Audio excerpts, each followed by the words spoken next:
All right, welcome back to the channel. It's been a while, maybe like a week and a little couple change, but I'm here to update you on like how my life been. Recently, life has been not really lifing as much, but I did go on a vacation. And that's the reason why I took the week off. I went to Minnesota.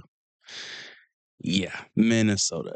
When I tell you that was probably one of the most disappointing cities that I have ever been to, but what makes it up is the Mall of America. The Mall of America was just a different vibe because I never been to a mall that big. 4 stories. I think the Mall of Georgia has 4 stories, but this is just different. It was like over 500 stores in there. And I think like the third level was mostly just restaurants, and they had a whole bunch. My time in Minnesota, I would definitely give you a story time about that soon. I went to go see the Odyssey, which was fantastic. Probably my favorite movie of the year so far. The Odyssey was just what I needed for my soul. Matt Damon, he played Odysseus, and I think he played him very well. And the Odyssey, just from the surface level, it's a story. It's just a man and his crew on their way back home. It's just a journey back home. That's all it is on the surface level. But when you really, really look deep into it, it lets you know that war will always be the destruction of men. Odysseus goes through a lot in this journey. And as someone who's a deep thinker, this movie really plays on that part. It makes you introspective because while Odysseus and his crew is going through a lot, there's a lot of internal conflict as well. You are this king, you go to war, you craft up this Trojan horse to end this 10-year war. And we get to learn that Odysseus, I haven't read the book yet, that Odysseus feels guilty about the Trojan horse. It's almost like he defied the gods. After the Trojan horse in the war, it's time for them to go back home. And Odysseus is led by ego. He's arrogant. He could have just followed Agamemnon, I think that's his name, the same path back home. But Odysseus, he wasn't going for it. He basically said, "Hey, yo, we're going to take the scenic route. We're going to look at the world and we're going to just enjoy nature during this voyage." And when I tell you they got to enjoy nature, they saw the world, but they saw parts of the world that they have never ever seen. And to what they encountered, oh, that's just another story for another day. If you haven't seen the movie, should I spoil it for you? But it begs the question, why didn't Odysseus want to go home despite being away for 10 years, having a wife and a child? And the answer is pretty simple. He felt guilty. He felt like he lost his honor. He felt like this victory was not deserved. And so during his journey back home, he's finding himself. That's all what the Odyssey is about. It's about Odysseus finding himself, having somewhat of an ego death. You're this arrogant, egotistical leader, and the world had to humble you. And he became humble. He started to feel gratitude. He started to feel whole again.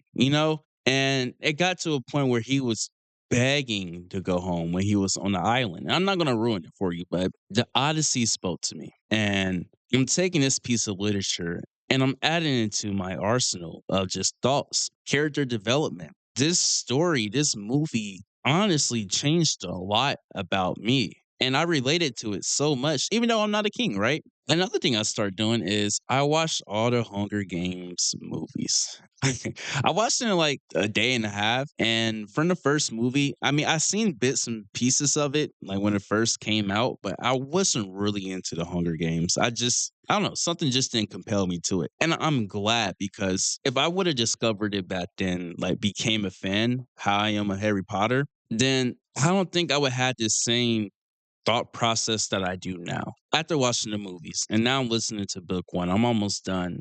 It made me realize that I am missing this part of who I am. And Katniss, she's the sign of a rebellion. She's the sign of hope.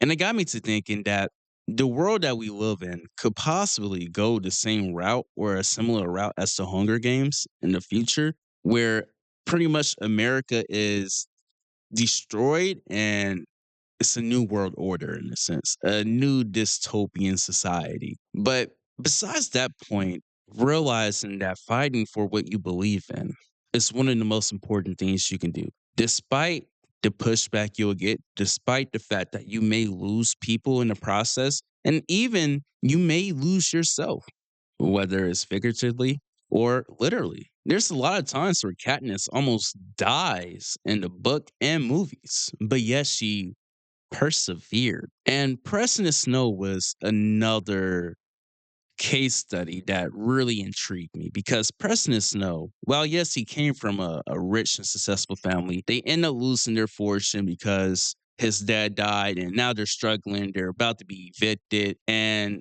he's one of the mentors for one of the Hunger Games.